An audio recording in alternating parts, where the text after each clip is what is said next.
Jarwa Purwa Tunggal Basaning Baskara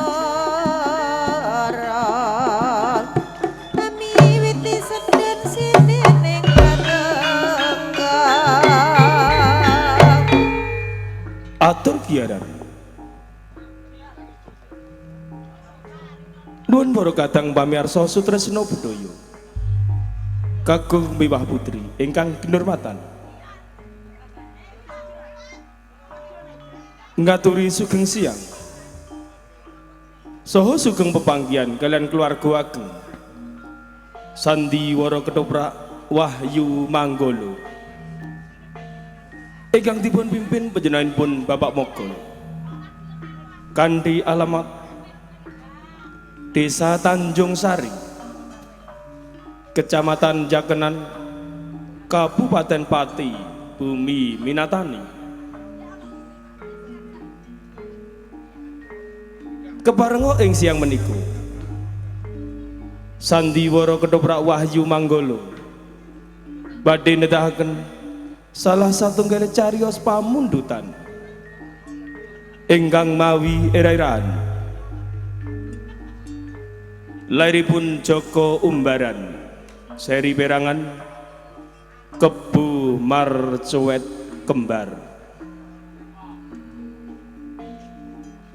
dalang sarta pendapuk katindakan Rokowas Anom Suharyanto, asisten sutradara ingkang dipun tindakaken Adimas Eko Pranoto, ewon dene pangeprak ingkang dipun tindakaken Bapak Suhardi. Saderenge pagelaran kita kawiwitan badhe kula aturaken para paraga ingkang maragani cariyos ing siang menika. Kelir sepisan nggambaraken wonten ing Kadipaten Granti. Hadipati Bandar Subali ing siang menika kaparagani Rakawas Judik Prakoso, Patih Bandar Pati kaparagani Adimas Eko Pranoto, ewon dene prajurit katindakan seniman Bagus Wahyu Manggolo. Kelir salajipun nggambaraken wonten Kraton Mojopait. Prabu Bromartunjung ing siang menika kaparagani Rokomas Anom Suharyanto, Patih Maudoro kaparagani Rokomas Agus Plompong, Temenggung Haryo Jejetan kaparagani Adimas Abi Rojali, ewon dene prajurit ingkang dipun tindakaken seniman Bagus Wahyu Manggolo. Kelir salajipun gambaraken wonten ing Desa Gambir Seketi, Ki Ajar Pamengger kaparagani Bapak Begek Ariwarsito, Mercuwati kaparagani Mbak Ayu Sri Poncowati, Joko Mercu utawi Kebu Marcuet kaparagani Rokomas Andi Prasetyo, Brojo katindakan Adimas Kundi Asmoro,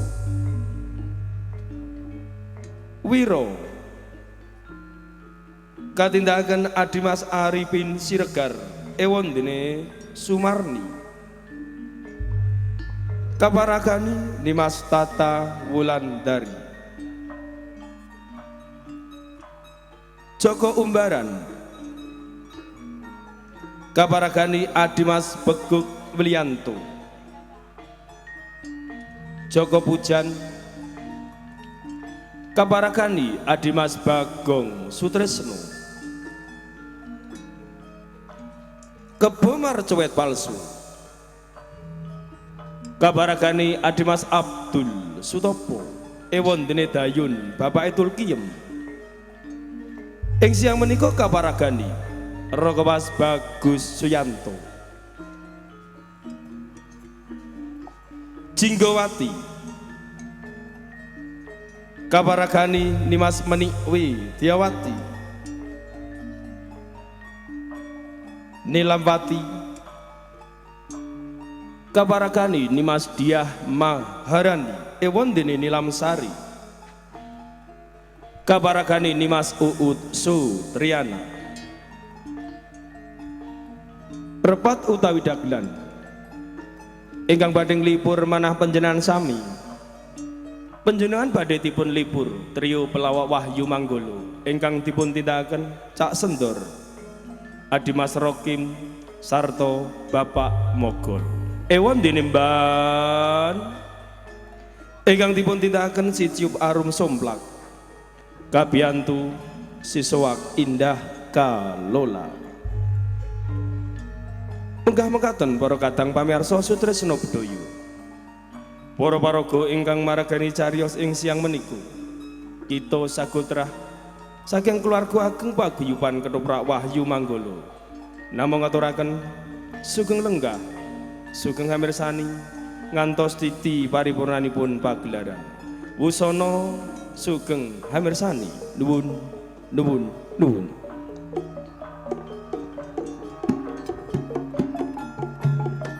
Ya Mas,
wonten kesalih Kangjeng Adipati Bandar Sukan.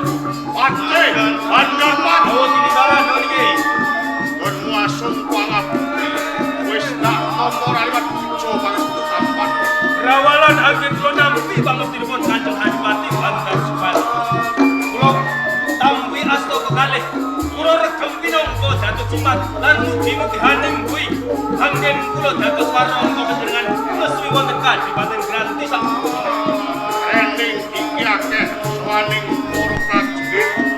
Mula sampun menake. lho nggih staken dawuh Kanjeng.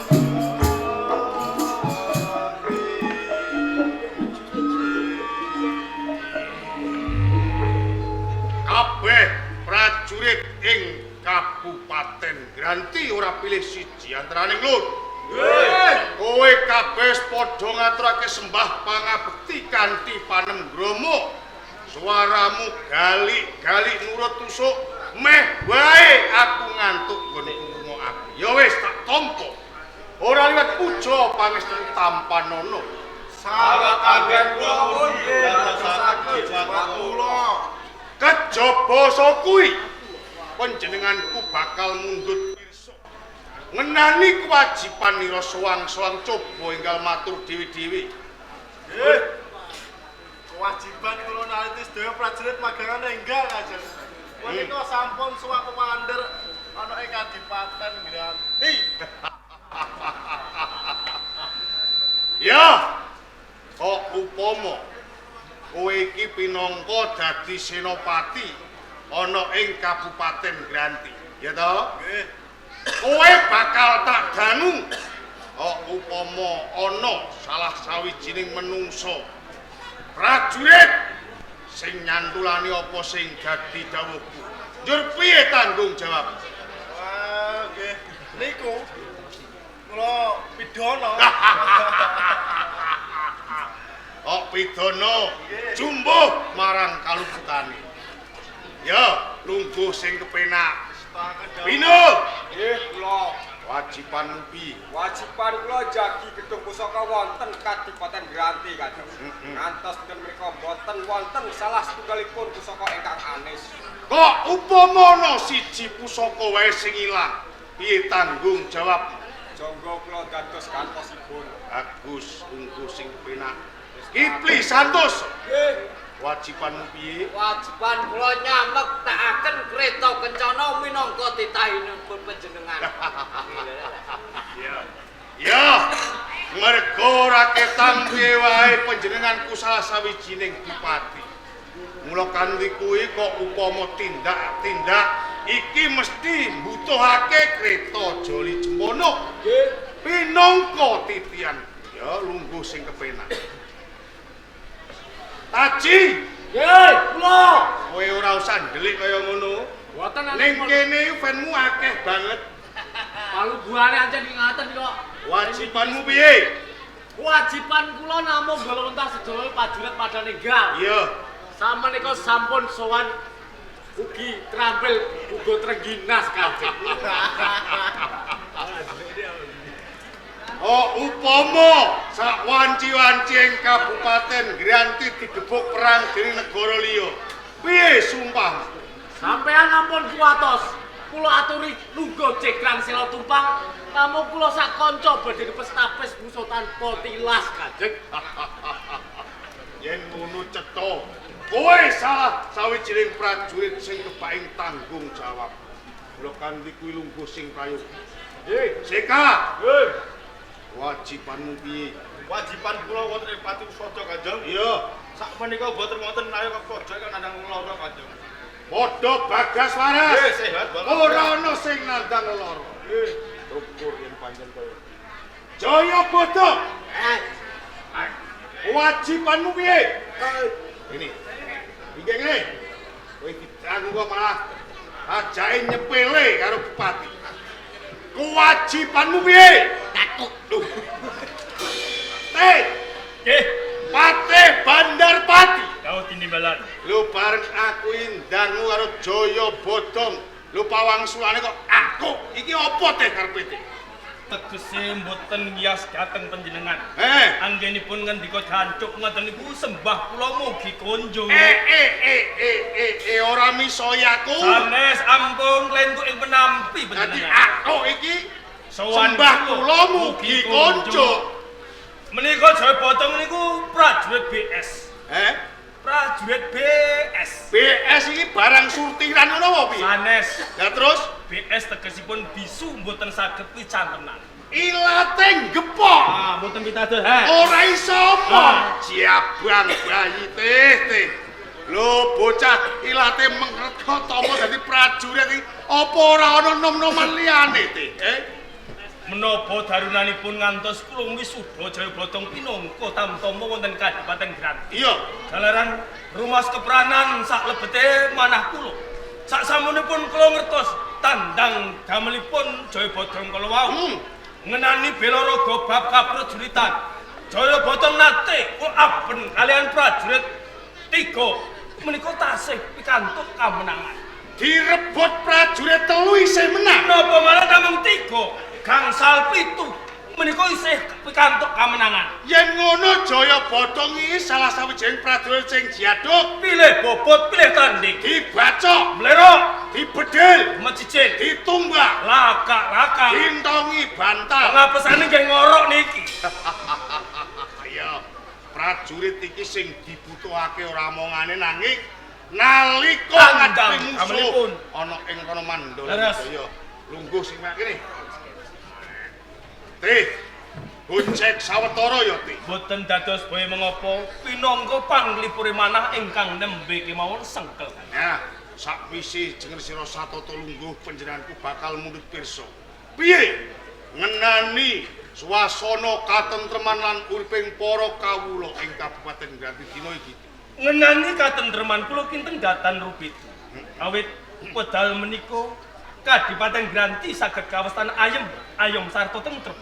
Tentremipun Kadipaten Granthi mahanani panggesanganipun kawula panjenengan ingkang mapan wonten ing pucuk ing Parden. Mandhap wonten Karang Pradesan saya ngantos lumebet wonten telengipun Kitha Raja Granthi. Iya. Sedaya kala wau mubra-mubru bebasan linabur madu.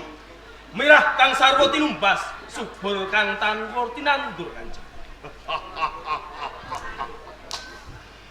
Rumangsa bombong cumeplong sajroning ati. Sakwise panjenenganku midhanetake apa to sing dadi aturira? Yen ngono cetha, apa sing dadi pengangen-anganku? Dina iki wis bisa kasembadan. Jalaran apa? Nalika sadurunge aku diwisuda minangka dadi adipati ing Kabupaten Granthi, aku duweni panggadang, duweni gegayuhan. Besok lamun to aku jumeneng adipati Kabupaten Granthi, bisa nyipta negara sing adil lan makmur. Ning nyatane dina iki kabeh wis bisa kasembadan. Kanjeng, sedaya kula awit saking kawicaksanan panjenengan. Pinangka adipati wonten Kadipaten Granthi saged kawestan ambek adil. Para marta berbudi bawa leksana. Sak temah kawula panjenengan mboten idep sinaosa kawula panjenengan ingkang mapan wonten ing Kutha Raja. Utamanipun lenggah wonten ing Pusara lan kawula panjenengan ingkang asor derajatipun panjenengan mboten bang cindhe ban oyot.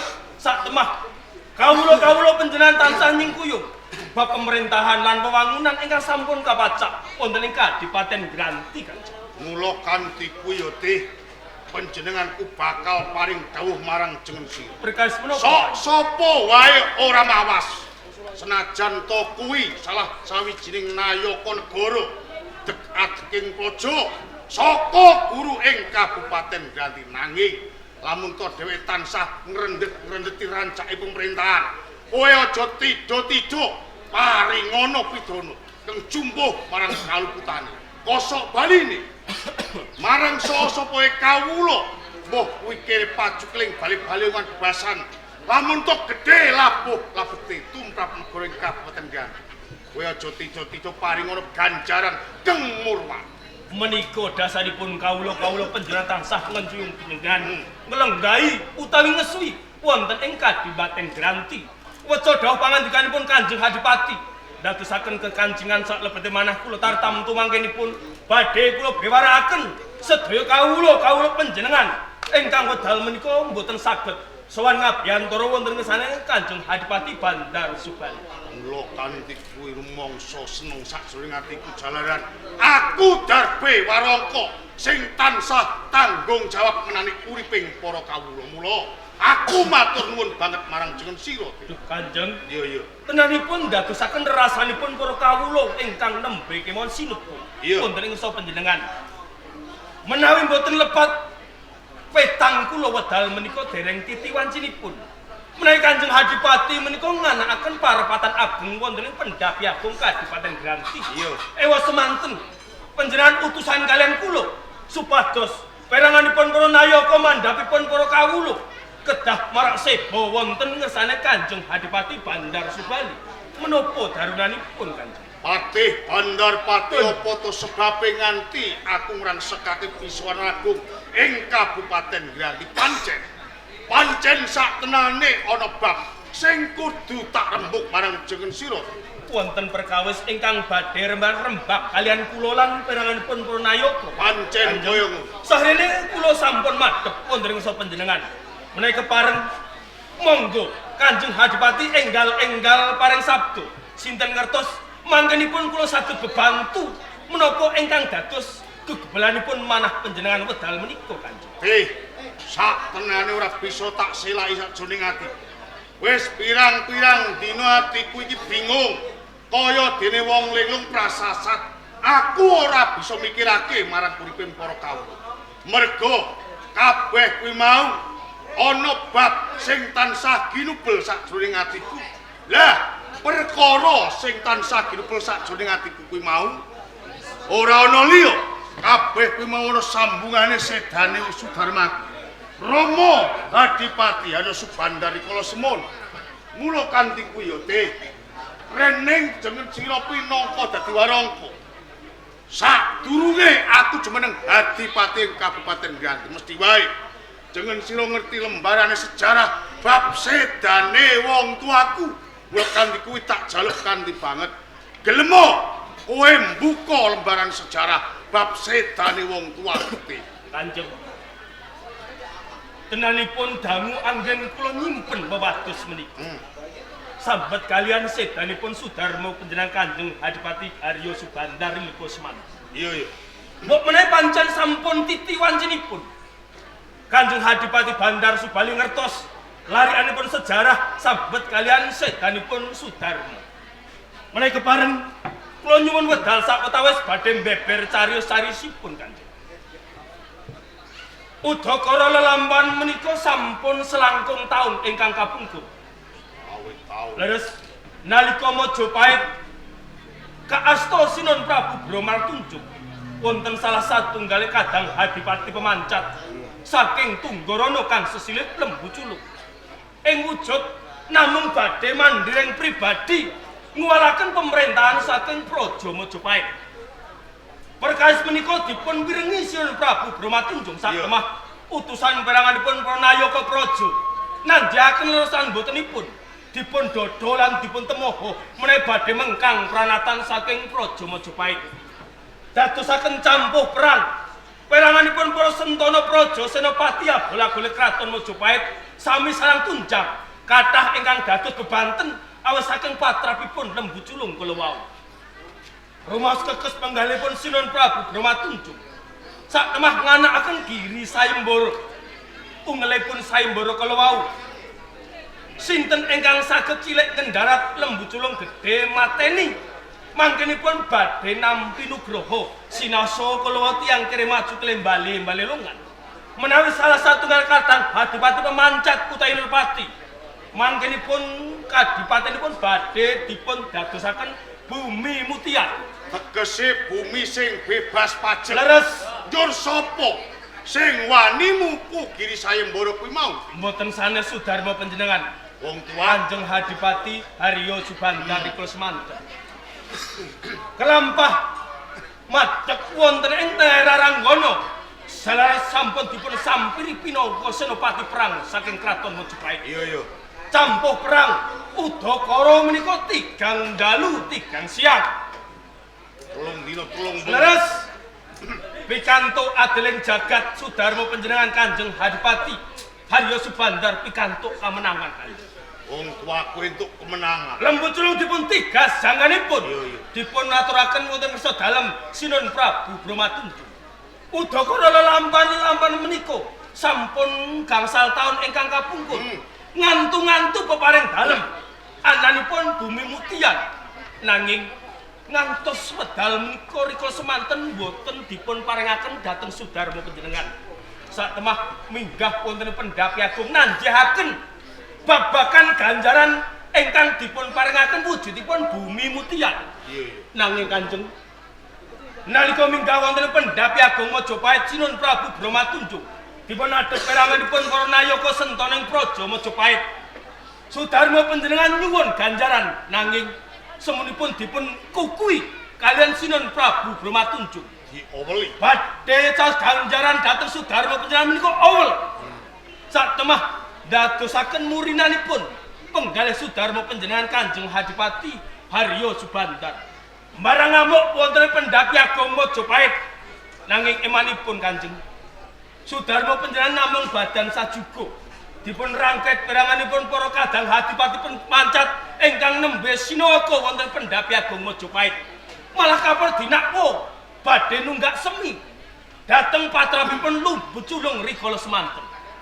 Jumbuh dawuh dalem Sinuhun Prabu Bromatundja kaanggep lepat munggo pranatan wonten Majapahit tabuh 8 enjang Sudarma panjenengan dipun gantung wonten alun-alun. Digantung.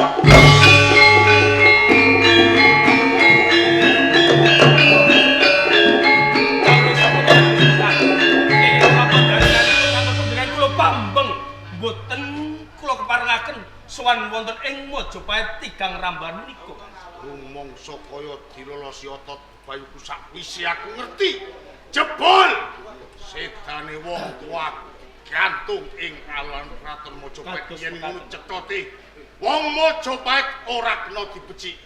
Wong tuaku gedhe labuh labete, ora nampa nugra malah kapur, nampa pidana mula kandiku. Rumangsa pingket sajroning atiku. Jengen aku anak lanang kaya ana tembungan jengen anak lanang kudu bisa mikul dhuwur mendem jero marang Leres kados katen niki. ening cetha wong tuaku prinah dening wong-wong Majapahit ora trima sajroning atiku. Lajeng menapa Kanggo dadakan perkor dina iki aku bali lho.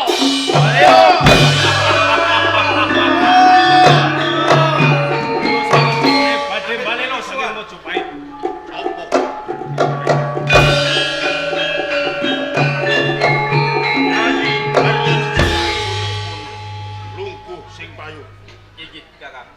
Yai Haryo Jejeta Kakang Bandar Subali. sakwise satata lungguh pun Kakang bakal nyungsung pawarta. Rayo padha basuki to. Pikantuk berkaso pangestu panjenengan sowan kula boten wonten alan tunggal punapa. Iya. Namung sungkem kula katur, Kakang. Ya, wis dah tampa tiba sepadha-padha.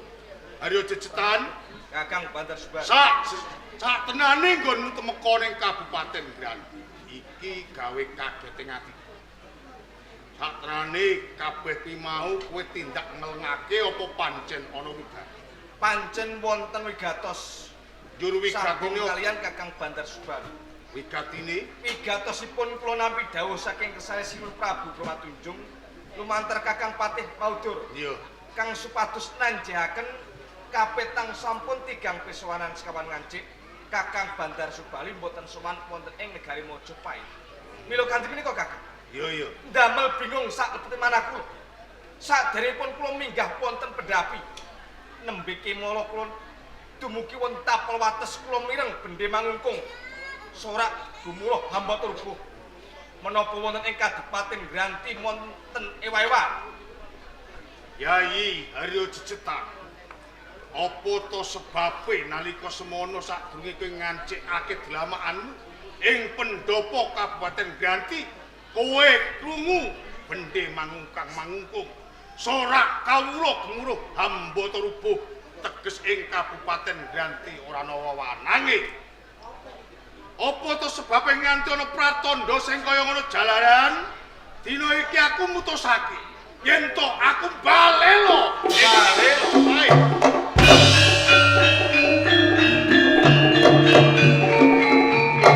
Jeneng balelo tartamtu kemawon sami kewala wonten owawahan. Kepengin mandiring pribadi nguwalaken peralatan saking negari Mojopahit. Kakang, Yo, lajeng kanthi dasar menapa, Kakang? dasare wis cetha mergo aku ora trimo bab perkara patine wong tuaku Krika Semon digantung ing alun-alun Kraton Mojopahit kuwi dasar. Kakang Bandar Sukal, Ayo cecetan. menawi to kelajeng perkawis menika panjenengan kepengin sabela pati kalian Sudarma panjenengan ing mangkinipun bakal tundan turutan.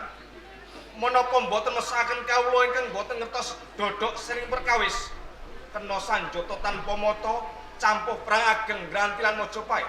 Bab perkara kuwi aku ora idep jalaran. Wis dadi gemblengi tekadku aku kepengin sabela pati marang wong tua. Mbah, ing mengkone aku dadi ndoking pengamun aku bakal ndak lakon. Yen kaya ngono campuh perang Grantilan Mojopahit bakal kawiwitan. Tak ranti didu mung Granti apa Mojopahit? Ganti nang